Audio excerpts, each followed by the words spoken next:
Hello guys! Welcome back sa ating YouTube channel. Ngayon nga ang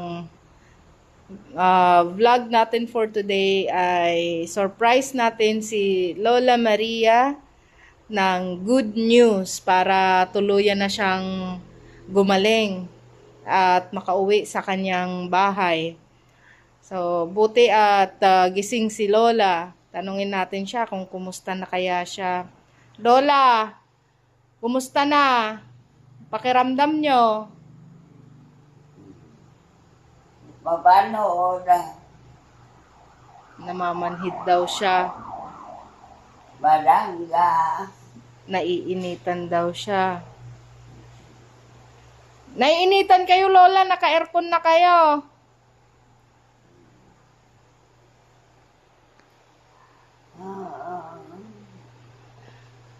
So, Lola, ang sabi ng doktor, uuwi na kayo bukas.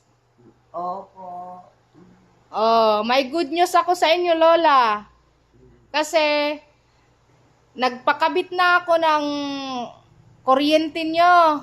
Bali, nagpaano lang tayo, nagpakabit sa kapitbahay. Series ba? Nag-ano ako, kung pwede, makikabit ka muna ng kuryente sa kanila para magamit yung electric fan nyo at hindi kayo mainitan. opo, Para pag uwi nyo bukas, kasi kanina inasikaso ko yon kaya natagalan ako. Pag uwi nyo bukas, hindi na kayo mainitan, may electric fan na kayo ha. Kaya magpapagaling kayo, Lola. opo, Magpalakas kayo ha.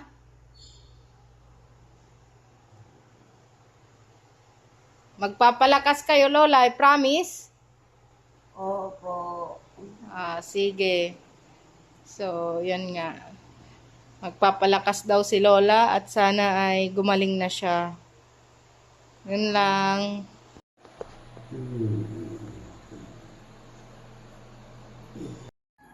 So, ayan nga guys. Nakabitan na si Lola ng kuryente. Nakikabit tayo sa kanyang kapitbahay. Ayan yung block na yan yung nakikita nyo. 100 meters yan. 100 meters yan mga guys. Kasi sobrang layo ng kapitbahay niya na may kontador. Kaya nakisuyo ako, nakiusap ako kung pwedeng kabitan muna si Lola ng kanyang kuryente at electric fan lang ang sinabi ko sa kanila. Kung pwede na yun lang ang paggaganahin.